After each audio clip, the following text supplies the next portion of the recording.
তারানাথ তান্ত্রিক একবার হাঁটতে হাঁটতে গিয়ে উপস্থিত হন তিলডাঙ্গা নামের একটি গ্রামে। কিন্তু সেই গ্রামের মধ্যে প্রথম পদার্পণ করার সাথে সাথেই তিনি উপলব্ধি করতে পারেন যে সেখানে ভয়ানক রকমের সাংঘাতিক একটি অশুভ শক্তির প্রাদুর্ভাব ঘটেছে। স্থানীয় মানুষদের কাছ থেকে তিনি জানতে পারেন সেখানকার একটি ডোবার মধ্যে নাকি অস্বাভাবিক কিছু একটা ঘটেছে। ওই ডোবার জল টকটকে লাল হয়ে উঠেছে অজানা কোনো কারণে। সেই গ্রামের একাধিক মানুষ রাতের অন্ধকারে যেন এক অমোঘ হাতছানিতে সাড়া দিয়ে মোহগ্রস্তের মতো হেঁটে ডোবার জলে ডুবে মারা যাচ্ছে।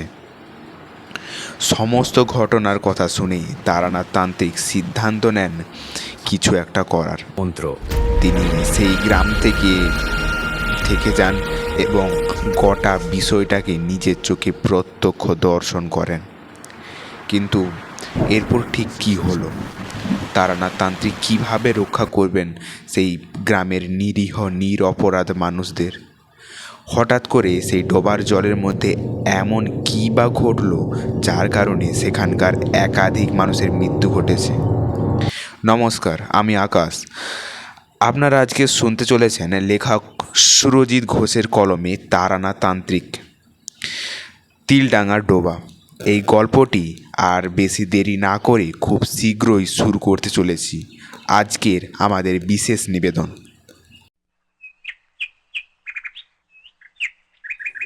এই নিন কাকাবাবু, আপনাদের জন্য গরম গরম চা আর সাথে কিছু তেলে ভাজা। আমি আর কিশোরী আমরা দুজন মিলে ঠাকুর মশাইয়ের বাড়িতে এসে উপস্থিত হয়েছি। প্রায় মিনিট 10-এরও বেশি সময় হতে চলল। চারি রান্নাঘরের বাইরে বেরিয়ে এসে আমাদের দুই বন্ধুর জন্য 2 পেয়ালা গরম চা আর সাথে বিশেষ কিছু ফুলুরি নিয়ে এলো। সময়টা এখন সন্ধ্যা না হলেও ঘন মেঘের কারণে চারপাশের প্রকৃতি থেকে আলোর মাত্রা এতটাই কমে গিয়েছে যে পরিবেশ জুড়ে গাঢ় অন্ধকার নেমে এসেছে। আষাঢ় মাসের এখন ভরা বর্ষার দিন হওয়ায় মানুষজন খুব একটা বাড়ির বাইরে বের হতে পারেনি সারাদিন যাবৎ। পাখপাখালির দল নিজের মতো চিৎকার করতে করতে বাড়ি ফিরে যাচ্ছে, যে যার নিজের বাসায়। বৃষ্টি এখন কিছুটা থামলেও আকাশের অবস্থা দেখে খুব সহজেই বলে দেওয়া যায় হয়তো কিছুক্ষণের মধ্যেই পুনরায় ঝমঝম করে বৃষ্টি নামবে। জোরালো দমকা সনসনে বাতাস বইছে। শীতল বাতাসের দাপটে আমার এবং কিশোরীর, আমাদের দুজনেরই শরীরের যাবতীয় লোমকূপ মুহূর্তের মধ্যে খাড়া হয়ে উঠেছে। ঠাকুরমশাই ঘরের ভেতরে পুজোর কাজে ব্যস্ত। চারি আমাদের চা আর গরম ফুলুরি দিয়ে পুনরায় সে চলে গেল রান্নাঘরের দিকে। কিশোরীর উদ্দেশ্যে 1 পেয়ালা চা বাড়িয়ে দিয়ে একটা নিলাম আমিও। গরম ফুলুরিতে কামড় বসিয়ে তৃপ্তির চুমুক দিল সে।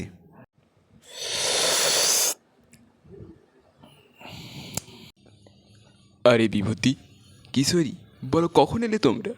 অনেকটা সময় বুঝি আমার জন্য অপেক্ষা করতে হলো। আসলে আজ এক বিশেষ তিথি উপলক্ষে মায়ের পুজো করছিলাম, সেই কারণেই এতটা বিলম্ব হয়ে গেল পুজো সমাপ্ত করতে।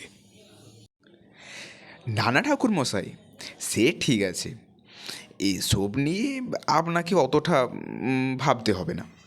তাছাড়া আমরা এখানে এসেছি মাত্র কিছুটা সময় হলো। ইতিমধ্যেই চারি আমাদের জন্য গরম চা করে এনেছে।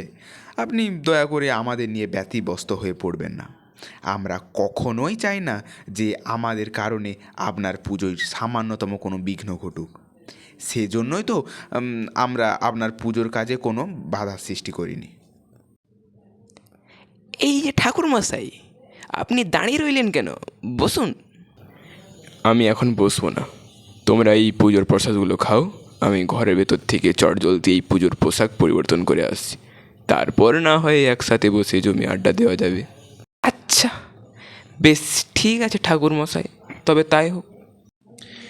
বাধ্য ছেলের মতো কথাগুলো বলল কিশোরী। কিশোরীর কথায় ঠাকুরমশাই সৌজন্যমূলক মৃদু হাসি হেসে আমাদের দুইজনের হাতে বেশ কিছুটা খাটা ফলের টুকরো তথা প্রসাদ দিয়ে পুনরায় প্রবেশ করলেন কক্ষের অভ্যন্তরে। আমরা ডান হাতের তালু মেলে ধরে ভারী ভক্তির সাথে সেই প্রসাদ গ্রহণ করলাম। প্রসাদ জল খেয়ে বাইরের দিকে অপলকভাবে তাকিয়েছিলাম আমি এবং কিশোরী, আমরা দুজন। বেশ খানিকটা সময় বৃষ্টি না হলেও এবারে বৃষ্টি আরম্ভ হয়েছে। কালো কুচকুচে গগন বক্ষে মাঝে মধ্যে বিদ্যুতের উজ্জ্বল সাদা তলোয়ার লকলকে বিষধর সাপের মতো সর্পিল গতিতে আঁকাবাঁকাভাবে বয়ে চলেছে এক প্রান্ত থেকে অন্য প্রান্তের দিকে। মুষলধারা বৃষ্টির কারণে চারপাশের প্রকৃতি পুরোপুরি ঝাপসা হয়ে গিয়েছে। একটানা বৃষ্টির আওয়াজ ছাড়া বাইরের জগতের আর কোনো আওয়াজ ঠাকুরমশাইয়ের গৃহে এসে প্রবেশ করতে পারছেন না। যেন কোনো অজানা মন্ত্র বলে ঠাকুরমশাইয়ের গৃহটি সম্পূর্ণ আলাদা হয়ে গিয়েছে বাইরের অলৌকিক জগৎ থেকে। চারি এসে একটা ছোট্ট লণ্ঠন নামিয়ে রেখে গেল তক্তপোষের একবারের নিকটে। মৃৎ প্রদীপের আলোর ন্যায় স্বল্প সোনালি আলোর আভা তৎক্ষণাৎ আঁকিবুকি কাড়ল আমাদের মুখে। আমাদের মুখমণ্ডল আলোর আধারের মায়াজালে পরিপূর্ণ হলো। ঠাকুরমশাই পোশাক পরিবর্তন করে কক্ষের বাইরে বেরিয়ে এসে তক্তপোষের সামনে আমাদের ঠিক মুখোমুখি ফাঁকা অংশে বসা মাত্রই আমি আসার পথে সঙ্গে করে কিনে আনা পাসিং শো সিগারেটের প্যাকেট বের করে তা বাড়িয়ে দিলাম তার দিকে। আহ, তোমাদের না কতবার বারণ করেছি যে এই সমস্ত সিগারেট প্যাকেট আনার কোনো প্রয়োজন নেই। তোমরা দেখি আমার কোনো আপত্তিই শোনো না। ঠাকুরমশাই আমাদের থেকে সিগারেট নিতে কিঞ্চিত আপত্তি করলেও তিনি যে মনে মনে প্রসন্ন হয়েছেন তা আমি আর কিশোরী আমরা উভয়েই তার ঠোঁটের কোণে সদ্য ফুটে ওঠা অকৃত্রিম হাসির ঝলমল উজ্জ্বল আভা দেখেই পরিষ্কার বুঝতে পারলাম। ঠাকুরমশাইয়ের উদ্দেশ্যে আমি কোমল স্বরে বললাম, ঠাকুরমশাই, দয়া করে আর এ সামান্য বিষয় নিয়ে এত আপত্তি করবেন না। আপনার জন্য সামান্য এক প্যাকেট সিগারেট এনেছি। সিগারেট ছাড়া আর অন্য কোনো জিনিস কিনে আনিনি। এ আর এমন বড় কি কথা। আপনি যদি আমাদের তরফ থেকে দেওয়া উপহার স্বরূপে সিগারেটের প্যাকেটখানি গ্রহণ করেন তাহলে সত্যিই আমরা বড় খুশি হব। ঠাকুরমশাই আমার কথা শুনে আর বিন্দুমাত্র কোনো আপত্তি না করে সিগারেট বের করে তাতে আগুন ধরিয়ে লম্বা টান দিতে আরম্ভ করল।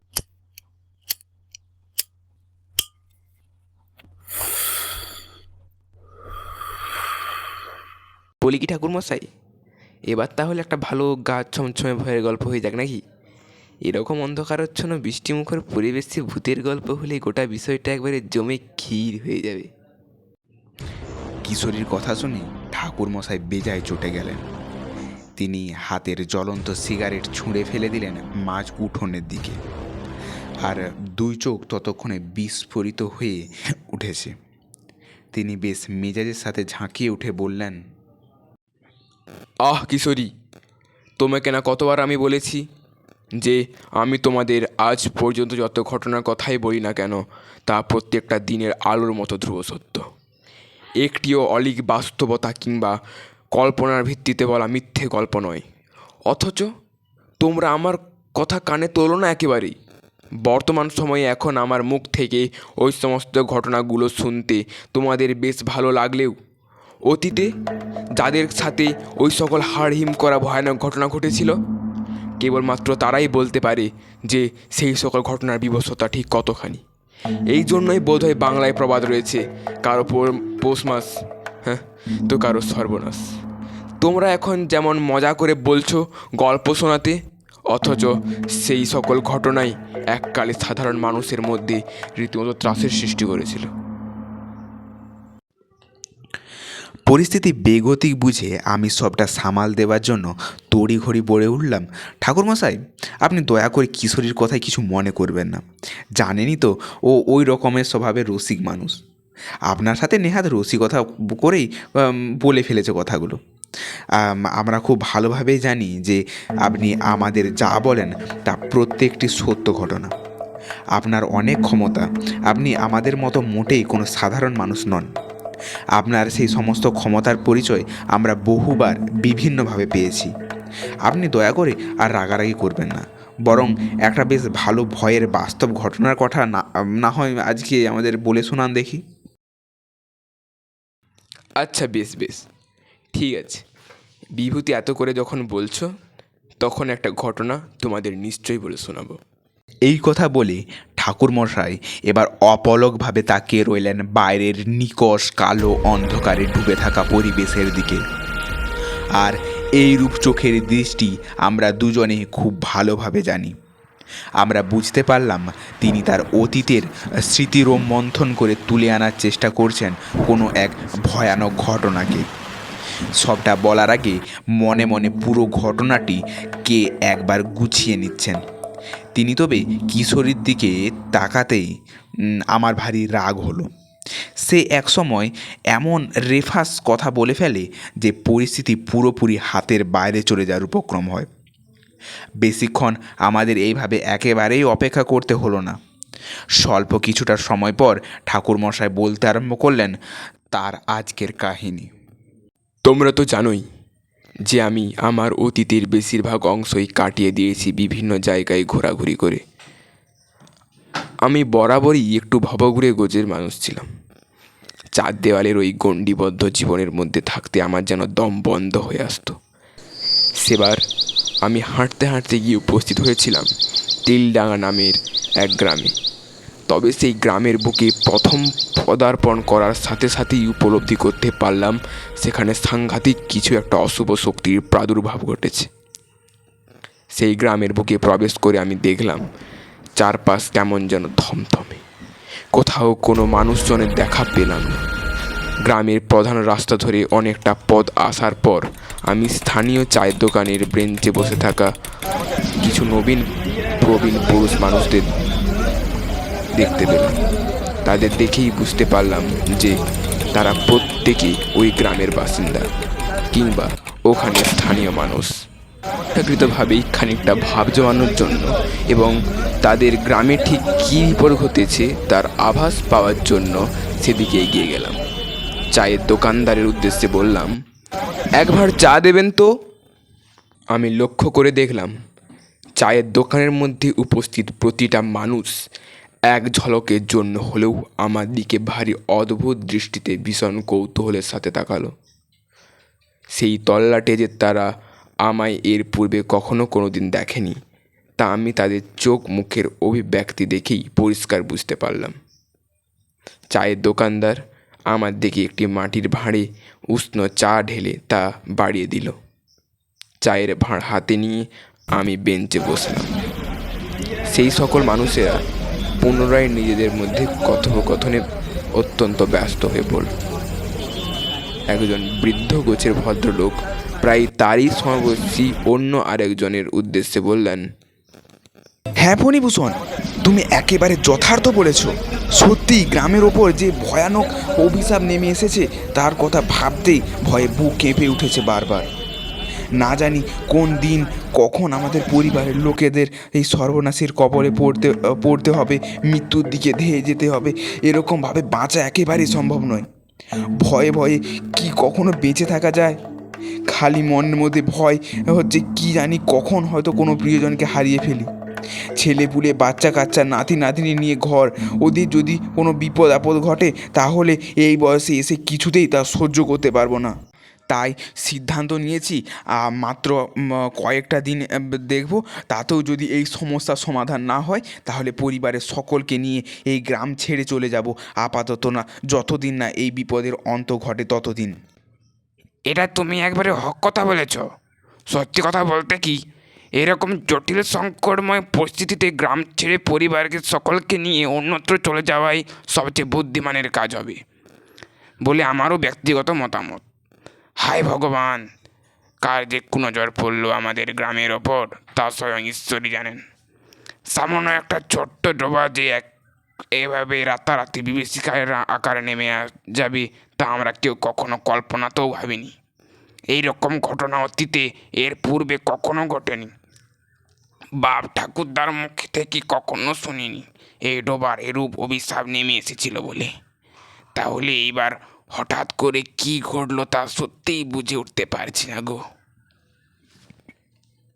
দুই প্রবীণ ভদ্রলোকের এরকম আলোচনা শুনে আমি পরিষ্কার বুঝতে পারলাম যে তাদের গ্রামে কোনো এক গুরুতর ঘটনা ঘটেছে এবং যে ঘটনাকে কেন্দ্র করে গ্রামবাসীদের মনের মধ্যে একটা সুগাঢ় ভয়ের জন্ম হয়েছে। সকলে যে যার মতন পরিবারের মানুষদের সাথে নিয়ে গ্রাম পরিত্যাগ করার সিদ্ধান্ত নিতে চলেছে এবং আরও বুঝতে পারলাম যে খুব সম্ভবত গ্রামের কোনো এক ডোবাকে ঘিরে মানুষজনের মধ্যে আতঙ্ক ছড়িয়ে পড়েছে রীতিমতো সীমাহীনভাবে। বিষয়টা এবার আমাকে একটু খোলসাভাবে জানতে হতো, তাই খানিকটা জোর করে চায়ের শূন্য মাটির ভাঁড়টা দূরে ছুঁড়ে দিয়ে বললাম, আগে আপনারা যদি কিছু মনে না করেন তাহলে একটা প্রশ্ন করি। আপনাদের গ্রামে কি কোনো সমস্যা হয়েছে? না মানে আপনাদের কথাবার্তা শুনে অন্তত তেমনটাই ধারণা হলো। এবার চায়ের দোকানের বেঞ্চে পাশাপাশি বসে থাকা সেই দুই বৃদ্ধ ভদ্রলোক পুনরায় আমার দিকে দৃষ্টি নিক্ষেপ করলেন। তাদের দেখে অত্যন্ত ভদ্র এবং সজ্জন বলেই মনে হলো। একজন বৃদ্ধ ভদ্রলোক বলে উঠলেন, আপনাকে তো ঠিক চিনলাম না। এর আগে এ তল্লাটে দেখেছি বলেও মনে হচ্ছে না। আপনার পরিচয়টা কি জানতে পারি? অবশ্যই, আমার নাম তারানাথ চক্রবর্তী, তবে সাধারণ মানুষ আমায় তারানাথ তান্ত্রিক বলে ডাকি। আমি অল্প স্বল্প টুকিটাকি কিছু তন্ত্রমন্ত্র জানি, আর জানা রয়েছে সামান্য জ্যোতিষবিদ্যা। তাই দিয়েই আমি চেষ্টা করি যে কোনো বিপদগ্রস্ত মানুষদের বিপদ থেকে উদ্ধার করতে। আমি একজন ভবঘুরে, বিভিন্ন সময় বিভিন্ন জায়গায় সম্পূর্ণ উদ্দেশ্যহীনভাবে ঘুরে বেড়ানোই হলো আমার প্রধান কাজ। মশাই, আমার নাম সমরেশ, আর এই হলো আমার বাল্যকালের সবচেয়ে প্রিয় বন্ধু ফণীভূষণ। আমি আর ফণীভূষণ আমরা দুজনেই এই গ্রামের মানুষ। হ্যাঁ, আপনি একেবারে সঠিক অনুমান করেছেন। সত্যি আমরা বড় বিপদের মধ্যে পড়েছি। ভীষণ খারাপ এক সময়ের মধ্যে দিয়ে আমরা অতিবাহিত হচ্ছি। আমাদের গ্রামে রীতিমতো মৃত্যু ঝড় আরম্ভ হয়েছে, আর এই সমস্ত কিছুর পেছনে রয়েছে একটি ডোবা। কি বলছেন কি সমরেশবাবু? কেবলমাত্র একটি ডোবা আপনাদের গ্রামের মানুষদের মধ্যে আতঙ্কের সৃষ্টি করেছে? কিন্তু কেন? আমি কি জানতে পারি যে কি এমন রহস্য রয়েছে সেই ডোবার মধ্যে, যার কারণে এইরকম এক জটিল এবং ভয়াবহ পরিস্থিতির সৃষ্টি হলো? আপনি বিশ্বাস করুন চক্রবর্তী মশাই, আমাদের এই তিলডাঙ্গা গ্রামের অন্যান্য আর 5টা সাধারণ জলাশয়ের মতোই এই ডোবাটিও ছিল অত্যন্ত সাধারণ। কিন্তু হঠাৎ করে কোথা থেকে কী যে ঘটে গেল তা আমরা কেউ বলতে পারি না। আজ থেকে ঠিক 3 রাত্রি আগে এই ডোবার মধ্যে কিছু একটা ঘটলো। পরের দিন সকালে উঠে মানুষের চিৎকার শুনে আমরাও সেই জলাশয়ের নিকট ছুটে গেলাম। ডোবার জল সম্পূর্ণ টকটকে লাল হয়ে উঠেছে। আপনি বিশ্বাস করুন, আমাদের মানুষের কিংবা অন্যান্য প্রাণীর রক্ত যেরকম লাল, সেরকম ঠিক ডোবার রক্তও ঠিক সেরকম গাঢ় কুচকুচে লাল। সেই ভয়ানক দৃশ্য দেখে আমাদের সকলের গা হাত পা যেন ঠান্ডা হয়ে গেল। মনে হলো ডোবার মধ্যে থাকা সেই তরল আর যাই হোক কোনো মতেই জল হতে পারে না, তার কারণ জলের রং একরকম টকটকে লাল হয়ে উঠেছে। মানুষজন চরম ভয় পেয়ে ভুলেও নামলো না ডোবার জলে। সকলেই বুকের মধ্যে ততক্ষণে একটি সূক্ষ্ম ভয় ক্রমশ দানা বাঁধতে আরম্ভ করেছে। এর পরের ঘটনা ঘটল সেই দিন রাত্রি হতে। রাত্রির অন্ধকার নেমে এলো এবং ঘন সেই গভীর হয়ে উঠল ডোবার জল, এবং সেই ডোবা জল থেকে উঠে এলো কালো কুচকুচে এক নারীর অবয়ব। নিজের চোখে না দেখলে যেন বিষয়টা অবিশ্বাস্য বলে মনে হয়। তবে যে সমস্ত মানুষ প্রত্যক্ষভাবে এই নারীকে জল থেকে উঠে আসতে দেখেছে তারা প্রত্যেকেই এক বাক্যে স্বীকার করেছে যে এই নারী আর যাই হোক হোক না কেন কোনো মতেই রক্তে মাংসে গড়া কোনো মানুষ হতে পারে না। সে বুঝি ইহজগতের নয়, বরং অন্য কোনো জগতের বাসিন্দা। সেই নারী ডোবার মাঝ জল থেকে উঠে এসে সুর করে কি যেন একটা দুর্বোধ্য ভাষায় সুরেলা গান গাইতে আরম্ভ করে। সেই ভাষা আমাদের অলৌকিক জগতের ভাষা নাকি বলতে পারবো না, তবে সেই সুরেলা গান শুনে আমাদের গ্রামের বহু মানুষ কেমন যেন নেশাগ্রস্তের মতো হয়ে যায়। সেই ব্যক্তির কানে সেই বিষ গান গিয়ে একবার প্রবেশ করেছে, সে কেমন যেন একটা ঘোরের মধ্যে তলিয়ে যায় অচিরেই। ঘরের দরজা খুলে সেই মোহগ্রস্ত মানুষটি বাইরে বেরিয়ে এসে আত্মসমর্পণ করে সেই রমণীর কাছে। রমণী টানতে টানতে তাকে নিয়ে যায় ডোবায়। পরের দিন সকালে ভেসে থাকতে দেখা যায় সেই নিরীহ মানুষটির প্রাণহীন মৃতদেহ। সেই মাত্র 3 রাত্রির মধ্যেই আমাদের গ্রাম থেকে সর্বমোট 12 জন মানুষ সেই সর্বনারীর সুরেলা গানের মোহগ্রস্ত হয়ে জলে ডুবে মারা গিয়েছে। এই ঘটনাকে কেন্দ্র করে শুধুমাত্র আমাদের গ্রামই নয়, সমগ্র তল্লাটে ভয়ানক চালক্য জড়িয়ে পড়েছে। এরূপ আদি ভৌতিক ঘটনা আমাদের গ্রামে এর আগে কখনো ঘটেনি।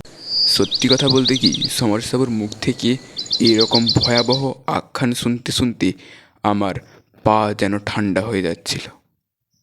বুকের মধ্যে ক্রমশ একটা শিশিরের অনুভূতি তড়িৎ বেগে ছড়িয়ে পড়ছিল তিলে তিলে, একটু একটু করে।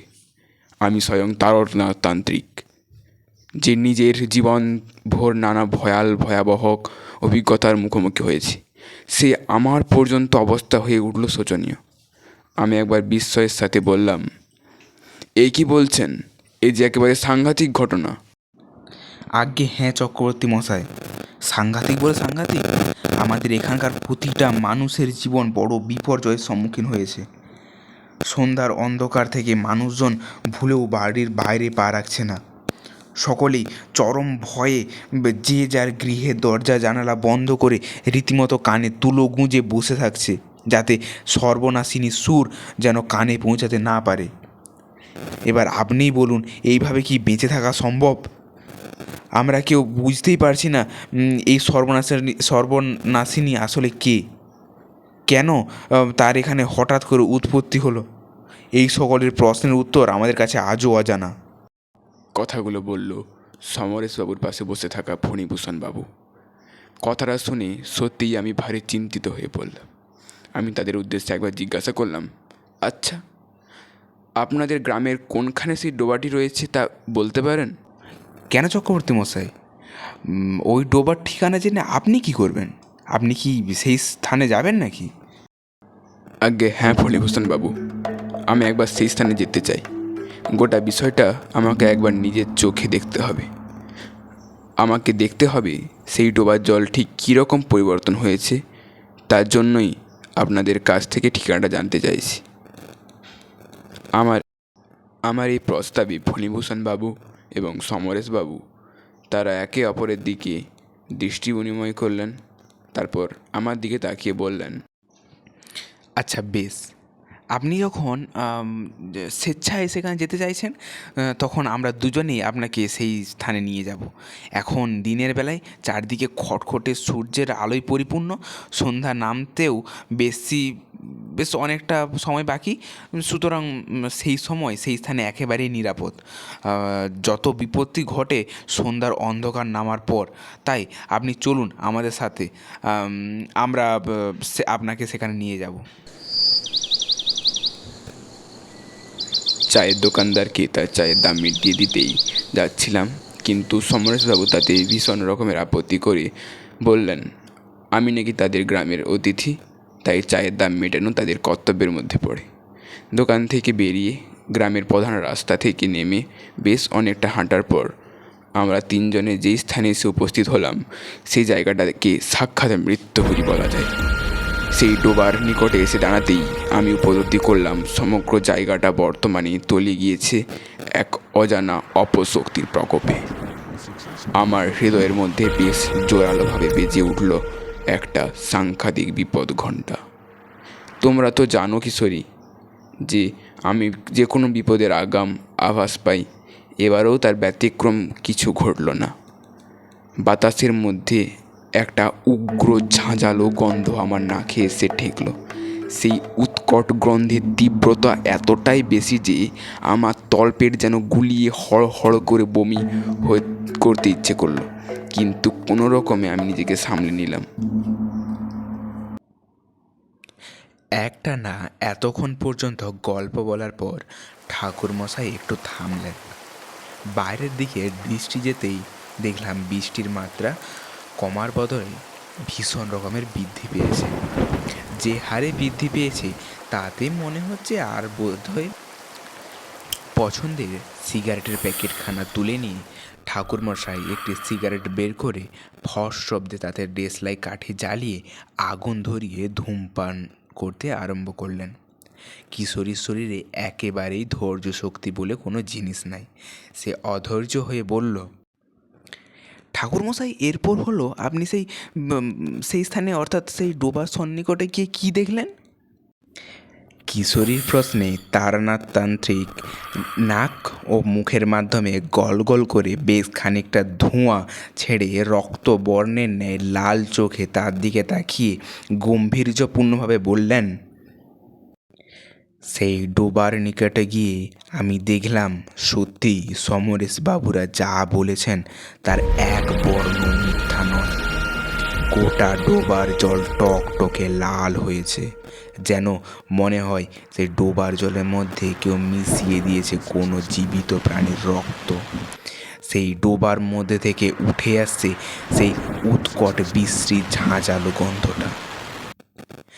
সেই স্থানে বেশ খানিকটা সময় থেকে খুব সূক্ষ্মভাবে পর্যবেক্ষণ করে আমি সমরেশবাবু এবং ফণিভূষণ বাবুকে সাথে নিয়ে সেই স্থান পরিত্যাগ করলাম। ওনাদের দুজনের চোখ মুখ জুড়ে ততক্ষণে একরাশ কৌতূহল উঁকি দিতে আরম্ভ করেছে। আমি তাদের উদ্দেশ্যে বললাম,